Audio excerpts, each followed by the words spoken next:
Hello, നമസ്കാരം. ഞാൻ Sulaiman കുറുമ്പമൂഴി.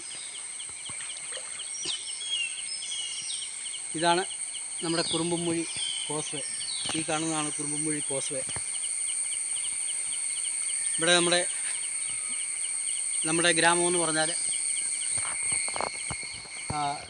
Tribal വിഭാഗത്തിൽപ്പെട്ട ഏകദേശം 300ഓളം കുടുംബങ്ങൾ താമസിക്കുന്ന ഒരു നഗരമാണ്.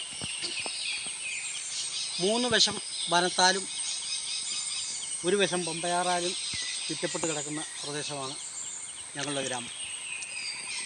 ഞങ്ങളുടെ പ്രതിസന്ധി എന്ന് വെച്ചാൽ എല്ലാ മഴക്കാലത്തും ഇതുപോലെ ഈ കോസ്വേ മുങ്ങിപ്പോവും. അതായത് ആ തുടക്കത്തിലില്ലായിരുന്നു.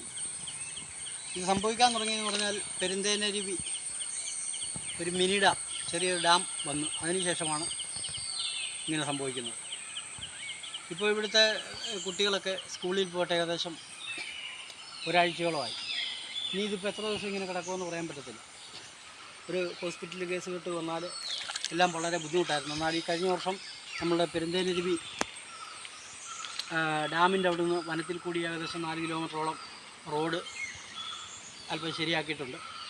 യാത്ര ദുരിതം അല്പം മാറിയിട്ടുണ്ടെങ്കിൽ തന്നെ ഞങ്ങളെല്ലാ കാര്യങ്ങളിലും ബന്ധപ്പെട്ട് കയറുന്നത് കോട്ടയം ജില്ല, ഇതിന് കുറച്ചപ്പുറം കോട്ടയം ജില്ലയാണ്. അപ്പോൾ ഈ കോസ്വേ വഴിയാണ് ഞങ്ങൾ ദൈനംദിനം മക്കൾ സ്കൂളിൽ പോകുന്നതും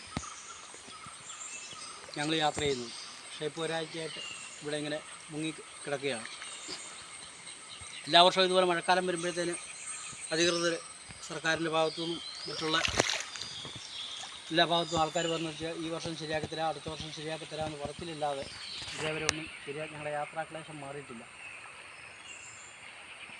എല്ലാ വർഷവും ഇതുപോലത്തെ വീഡിയോകളും ഈ കുറുമ്പമൂഴി കോസ്വയെ കുറിച്ചുള്ള വാർത്തകളും പത്രമാധ്യമങ്ങളിലും വരുന്നതാണ്. പക്ഷേ ഞങ്ങൾക്ക് ശാശ്വതമായിട്ടുള്ളൊരു പരിഹാരം ഇതേവരെ ആയിട്ടില്ല. ഏകദേശം 3 കോടി രൂപയോളം അനുവദിച്ച് ഒരു നടപ്പാലം ഇതിൽ അനുവദിച്ചിട്ടുണ്ട്. അത് അനുവദിച്ചിട്ടുണ്ടെന്ന് പറയാൻ തുടങ്ങിയിട്ട് ഇപ്പം വർഷം 2 കഴിഞ്ഞു. ഇതേവരെ അതിനുള്ളൊരു തീരുമാനമായിട്ടില്ല. അപ്പം ഞങ്ങളുടെ ഈ ബുദ്ധിമുട്ടും പ്രയാസങ്ങളും മാറാൻ വേണ്ടി ഇവിടുത്തെ ഒരു മക്കൾ തന്നെ സ്കൂളിൽ പോയിട്ട് ഇപ്പോൾ അധികം ദിവസങ്ങളായി. അപ്പോൾ ഈ ബുദ്ധിമുട്ട് മാറാൻ വേണ്ടി സർക്കാർ അടിയന്തരമായിട്ട് ഇടപെടണമെന്നാണ് എനിക്ക് പറയാനുള്ളത്.